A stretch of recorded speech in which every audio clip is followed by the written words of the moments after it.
In this video, I'm going to share with you the power of automation, but before we get started, my name is Ed, you're watching Stokes Sounds, and if you like this video, please make sure that you hit the like button, subscribe, and leave a comment. It really does help. And if you want to support the channel, head over to our website, stokessounds.com. Now let's dive in.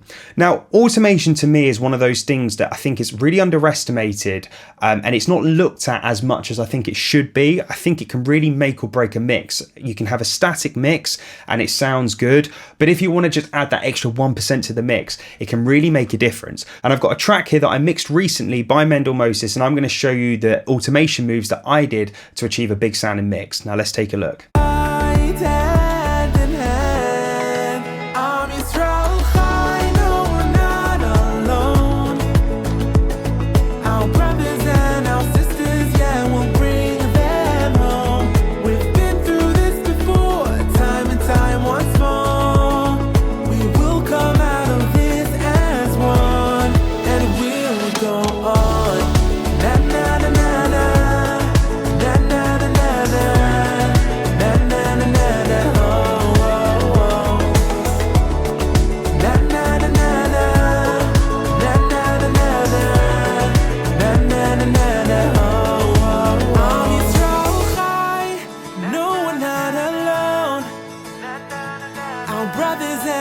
So that's the mix there that we're working with, and you can see here, if we take a look at the automation on the drums, there isn't actually too much going on the drums, and that's just because, you know, they're quite static sounding samples anyway. They've already been processed. Most of them are from Splice, so you know there's already a lot of processing going on, and there isn't a live feel, so I don't necessarily need to get too much of that emotion. However, you know, if you take a look here at the drum fill, you can see that during verse 2 coming out of the drop, I've actually lowered it by dB, and so there is some things going on. But if we take a look at more of, let's say, the acoustic guitar, which was a live element that, you know, I recorded, you can see here I've got some automation going on throughout the track. And this is a typical thing for me, that you'll find that when I start at verse 1, it's a little bit lower. As it goes up to pre, it gets a little bit louder, and chorus gets even louder, etc. So, you know, I'm building like a foundation of a house as the song is going through the track. And you can tell here by the automation. Small things that I wanted to create. If you look at this, for example, coming out of the last chorus, you can see here that I'm lifting it as a gradual lift ever so slightly, and that's to add impact for the stop section here. So if we take a listen,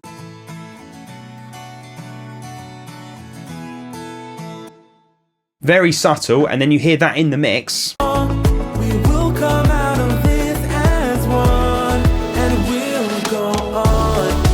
So you can see it's very, very subtle stuff, but it really does help to create that motion, that feeling. And, you know, sometimes when if I'm recording the guitar in the track, the whole track may not be done yet. And so I may not have pushed as hard on the recording. And so to create that effect, I used automation to have it to feel like I was pushing harder when maybe actually on the recording I wasn't. So it can help me out a little bit in certain situations where I feel like it needs to have more movement. You can see it here on the instrumentation on the synths. I have some automation going on onto the outro, and that's because the volume drops. So if we take a listen to what this pad is doing.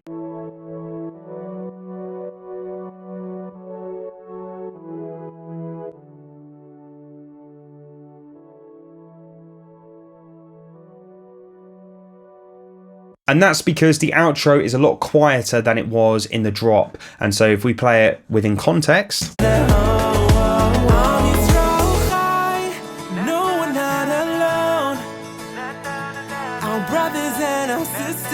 I'm just playing with dynamics. I'm trying to create dynamics via automation, and this is why I always say I think automation is very underestimated, because, you know, a lot of people add plugins after plugins and it's just not needed. Then if we take a look at the electric guitars, I've got some automation going on, some volume rides here. On the intro, you can see I've got a reverse guitar, and I'm adding impact and tension by having a ride up in the volume as it hits verse 1. So if we take a listen to what this volume automation is doing. And then in context, sitting here with a heavy heart. Again, just trying to create motion and feel within the track. So if we take a look at the vocals, which is where most of the automation happens in my mixes, you can see here that I'm doing kind of, again, very kind of static blocks. And, you know, there's a couple of reasons for that. One, because the vocals, you know, are very compressed to begin with. So obviously the dynamic range is reduced. So I'm not having to do kind of small rides. Everything I like to do in sections. I am quite simple in the sense of I don't like the automation to be too complicated, just because I want to, again, have consistency, and I use both automation, volume rise, and compression to get a good gain level throughout the track. There are multiple ways of doing it. This is just a way that I do it. And again, similar to the acoustic guitar, you can see that I'm doing, you know, lots of different rides in sections, putting vocals up, you know, in the pre-chorus or the choruses or certain words. Like you can see here, I'm boosting up a little bit of words, and that's just because more instruments were coming in at that point. So if we take a listen to that section. Be heard in this silence. I felt like at the time that the lyric in the silence, the in the, was a little bit too quiet for my liking. So I boosted the in the, and the silence was already at a level that I wanted. So these are very, very subtle moves on certain words, and just it's just to keep the vocal consistent through the track. Because for me, when I'm listening to a record, there's nothing worse if a lead vocal especially gets lost in certain situations. You know, if it's an artistic thing to do, then great. But for me, especially in pop mixes like this, I want to keep that vocal consistently on top, consistently to the listener's ears, so they can really hear that melody. There's a lot of clarity. Now, another cool thing about automation is it's not just volume, it could also be effect sends. So if we take a look at what I'm doing automation on reverbs, delays, even EQ I'm doing some automation on. So let's just start first one, plates. So as you can see here, I've actually only got the plate reverb coming in on the drops of this song and on the last chorus. So if we play what that is. Out of this as one, and we'll go on. Na, na, na, na, na. Na, na, na, na, na. Na, na, na, na, na. Oh, oh, oh. If I solo the vocal so you can hear when that plate reverb comes in. We'll come out of this as one, and we'll go on. Na na na na na, na na na na na, na na na na na. Oh, oh, oh. So what that's doing is creating atmosphere in that section. The na-na-na sections, I wanted to be bigger. I wanted it to be a little bit different and have a little bit of, you know, a different taste to what it was in the chorus. And I wanted it to feel it. So of course the vocals changed, as you know, it's different lyrics, but it's not just that that's happening. It's also changing in reverb, and it just adds a nice flavor in that section. And you can see here on the Bricasti reverb, it comes off at the end, and that's because I've got the na-na-nas going, but I don't want them to be so big as they are in the previous drop. And the reason for that is because in this section, the way that the arrangement was is that the chorus vocal was going to go over the top of the na-na-nas, and so I didn't want it to sound too muddy. So by having that na-na-na big reverb going on during the lyric of the chorus, it was just making it like a complete fight against each vocal, each melody. So in this case, I turned off the reverb on the na-na-nas of the Bricasti in that last section. So if I solo the vocal, you'll see how wet the reverb is on the na-na-nas compared to what it is in the last chorus. Na na na na na, oh, oh, oh. Na na na na na, na na na na na, na na na na, oh, oh, oh. Of course, you can see I've also automated some effects on there as well, some EQ. However, you can get the sense that the reverb is a lot drier in that section. And that's just playing around with the motion of space and trying to create this big mix that I was talking about at the start without having more layers of tracks. It's not always about how many tracks you have in a mix to get something to sound big. You know, the top mixers can make ballads sound huge by automation. And that's the point of this, is that automation really is your best friend when it comes down to creating big and wide mixes. If we take a look at what other automations I've got going on, I've got some 8th note delays, and they are on again all the way throughout until the last chorus, until that acoustic part. And then you can see I've got some quarter note delay, and that delay is only happening in the choruses and the drop. And that's again just to create more space, create more movement, make it more interesting to the listener. So if we take a listen to the vocal in solo with the quarter note off and then coming on into that chorus, you'll hear what that's doing. Darkest nights, I'm Yisrael Chai, no, we're not alone. Our brothers and our sisters, yeah, we'll bring them home. We've been through this before, time and time once more. So again, it's just adding very, very subtle movement within the song, but it really does make a difference if you didn't have it in there. Then I've got a ping pong delay, again, which is automated, and that is going throughout the track very, very subtly. It's just gluing it together. You would hardly be able to hear it. But again, it's coming off in that last section again, where I'm creating a different shade in the painting, for example. And then as previously mentioned earlier, I've got the automation on the EQ as well, and that's just coming in on the last section of the song. Again, just to add a bit of texture. So if you listen to the na-na-nas in the drop and then going into the last chorus, you'll hear what that's doing. Na na na na, oh, oh, oh.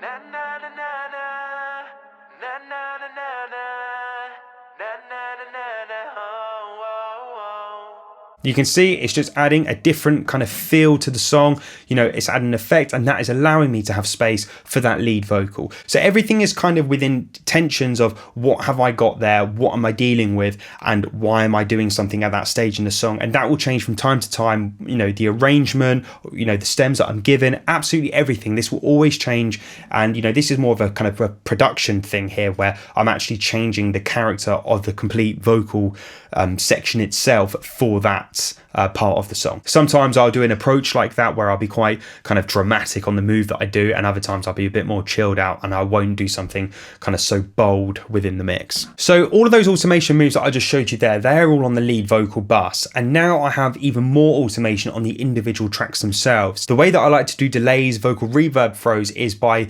cutting the lead vocal, putting it onto another track, and then automating that in and out via volume, via effect, depending on what I want to do. So if you take a look in this case, for example, you can see here I took the lead vocal, dropped it down here, put a reverb on of my choice. It could be anything. Played with the settings that I liked, made sure it was 100% wet, and that meant I could then adjust the volume to increase the reverb. I'll back the reverb off and create a transition between verse 1 and pre-chorus. So if we take a look at that in solo, what that's actually doing. And then with the vocal, Voices be heard. and you can see I'm riding the volume up on that, and that again is just to create, you know, a little bit of flavor to the mix and to make it a little bit more interesting to the listener. And it's actually connecting the two sections together to allow it, you know, to be a bit smoother going into the pre-chorus. So if we take a listen to that in context. When will our voices be heard in this silence? And I do that throughout the track. You can see I've got it coming out of verse into pre into chorus, and so on. And it's just adding really, really nice movement. Then I also do delay throws like that as well. So if we take a look at the delay throws I've got going on in solo, these are happening in the pre-chorus. The way I'm doing that again is using Valhalla delay, going into some reverb to push the delay back into the mix, and then I'm using some widening tools just to push it even further out. And again, I've got the delay on 100% wet, and that's just because that is what I'm trying to do. I'm trying to create a delay throw, so I don't want any of the original signal in there. And you can see here that I'm just riding this with feel to make it so that, you know, the delays pop out to my ears, you know, a little bit more in certain areas than others. Again, creating dynamics within the mix, creating feel, and just, you know, making it sound nice. So if we take a look with that in context. In this silence, hear the call. As a nation, we stand tall. In the silence, a spark ignites, leading us through. It's just adding really, really nice movement. There are multiple ways of doing this. You could have done it on Ascend, but I just feel like to visually see kind of audio cut up and knowing where those delays are coming in and being able to ride it as 100% wet on the delay or the reverb, it just for me makes it an easier. It's just a workflow way of doing it, and so I like doing it like that. And you can see above here that I've got a yellow line, and that's the trim tool. So what the trim tool does for me is I'll do my automation on the volume, and then if I want to bring the whole thing of what I've created with the volume, I'll just use the trim and just trim everything down. So if you take a look here, the blue here is my actual volume automation, and then it all comes down within context if I bring the volume trim down, so I'm not losing the feel of the rides that I did. And I do all of my volume automation with a mouse. I know, you know, some people prefer to be a bit more old school and use a fader. For me, I just like click and mouse. It does a job, it works. So that's why I'm doing that. And then I've got more delays going on in the chorus, and I'm just using a same delay, but I'm just making it a stereo delay just so it's a little bit wider. And to change again the feel of that delay, I'm using a slightly different reverb, and that sounds like this.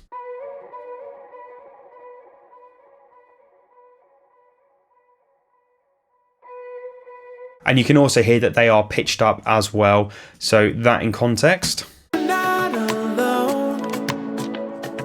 Our brothers and our sisters, yeah, we'll bring them home. We've been through this before. Time. And then if we take a look at the drop, I've got some more stuff going on. This time I decided to use the Pro R by FabFilter, great reverb, and I decided to filter it and again push it out to the sides. I'm just playing around with different plugins, trying different things on different sections, again adding flavor in different sections of the song just to keep the listener interested. And again, a lot of this sort of stuff you wouldn't notice it's necessarily there if I didn't show you the Pro Tools project, but you feel it and you hear it subconsciously, and these are the things that I think make a mix from good to great. Again, if we take a listen to that in context. Na, na, na, na, na, oh, oh, oh. Na, na, na, na, na. Na, na, na, na, na. Na, na, na, na, na, oh, oh, oh. Through the night.